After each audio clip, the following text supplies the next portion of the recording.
Harnessing social psychology and human-centered leadership. Abstract, human-centered leadership that prioritizes understanding people and fulfilling their basic psychological needs of autonomy, competence, and relatedness is crucial for success in today's fast-paced business environment. As research indicates, this approach leads to higher performance, engagement, and well-being compared to traditional top-down, controlling methods, while implementing practical strategies like involving employees in decision-making, providing constructive feedback, and fostering a supportive culture can be challenging due to lack of awareness, perceived loss of control, and resistance to change. Leaders who commit to this evidence-based, empowering model and overcome these barriers will be well-positioned to cultivate thriving, high-potential workforces that outperform in the volatile modern business landscape. In today's fast-paced business environment, leadership that promotes human flourishing is crucial. While traditional views emphasize power, status, and hierarchy, research indicates a need for a more human-centered approach. Lessons from social psychology show that focusing on understanding people and meeting their basic psychological needs leads to higher performance, engagement, and well-being. Today, we will explore core concepts from social psychology and translates them into practical strategies for leading organizations in a way that empowers individuals and fosters connection. Defining human-centered leadership. Before diving into strategies, it is important to establish a working definition of human-centered leadership.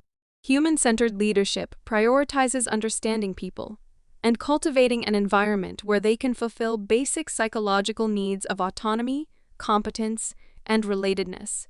DC and Ryan, 2000. The goal is to empower individuals by genuinely listening to them, valuing their unique perspectives and circumstances, and providing choice and agency wherever possible. Pink, 2009. Rather than a top-down, controlling approach, human-centered leaders embrace collaboration and coach people to reach their full potential. Gilbert, 2011. Human-centered leaders seek to understand each person's unique circumstances, strengths, and needs.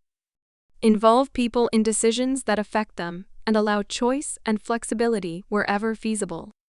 Foster a sense of meaning, purpose, and progress through transparency and feedback. Promote respect, kindness, and human dignity above all else.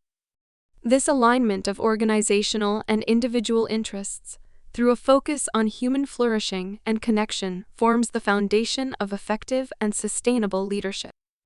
Applying social psychology concepts in the workplace. Numerous concepts from social psychology translate directly into practical actions leaders can take. 3 key concepts will be explored here: autonomy, competence, and relatedness, along with specific strategies for implementation. Autonomy. Perhaps the most crucial psychological need, autonomy refers to feeling in control of one's own behavior and having choice. DC and Ryan, 2000.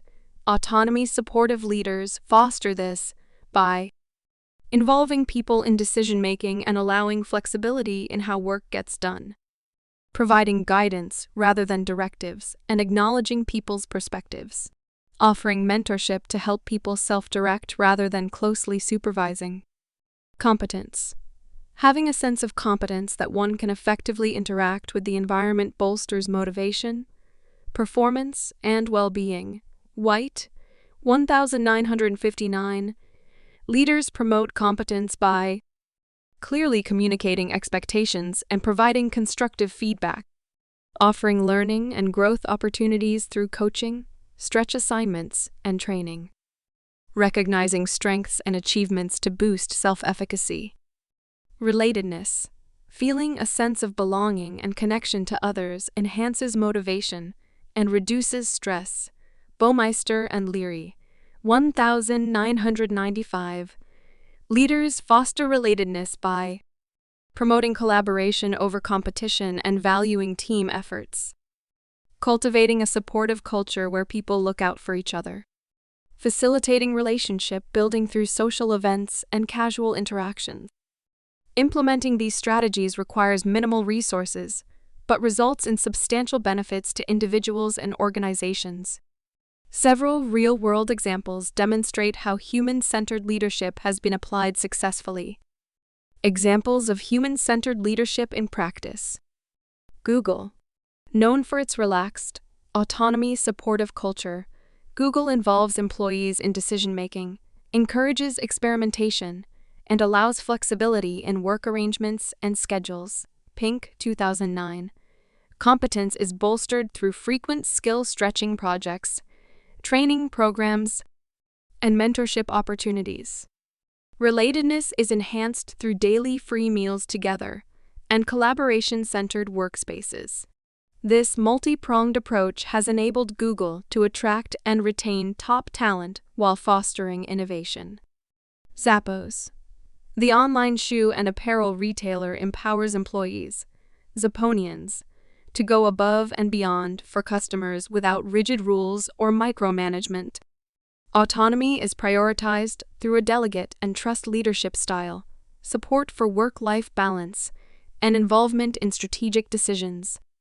Competence is bolstered via ongoing training on soft skills like communication and problem-solving.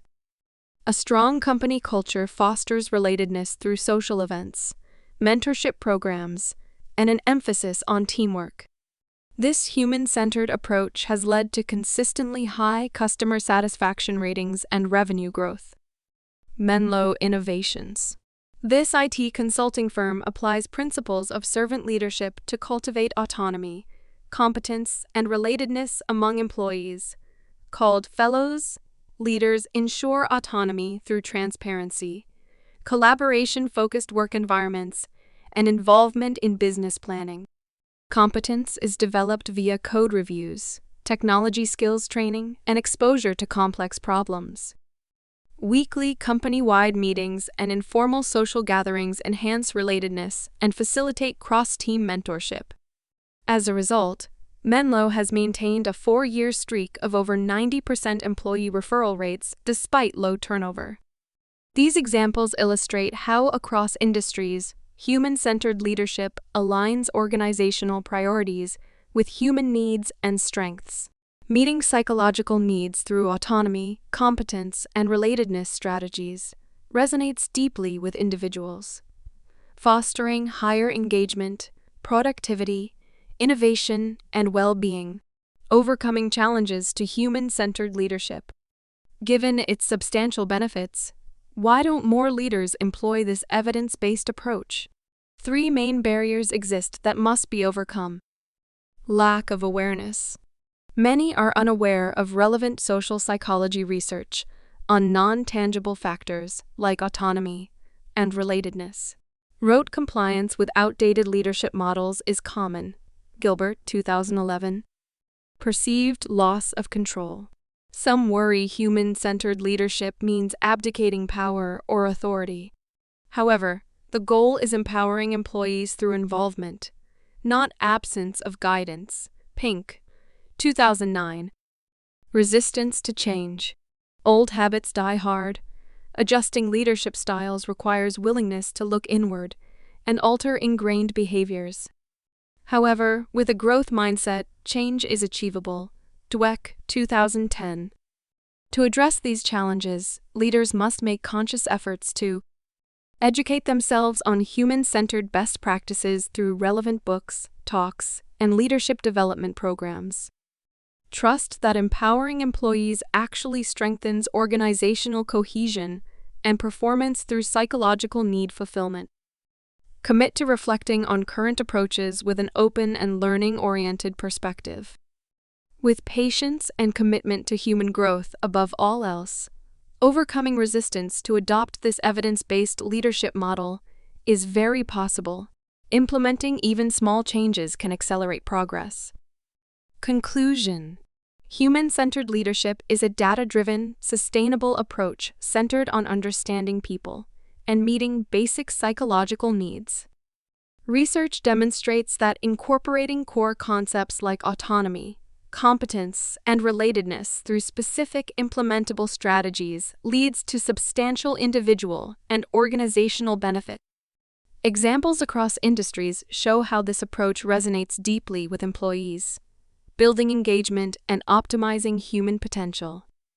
While barriers of awareness, perceived control issues, and resistance to change must be confronted, leaders who make conscious efforts to evolve will be well positioned to foster thriving workforces and outperform in today's volatile business climate. Ultimately, prioritizing human flourishing through connection and empowerment forms the nucleus of effective, lifespan-oriented leadership.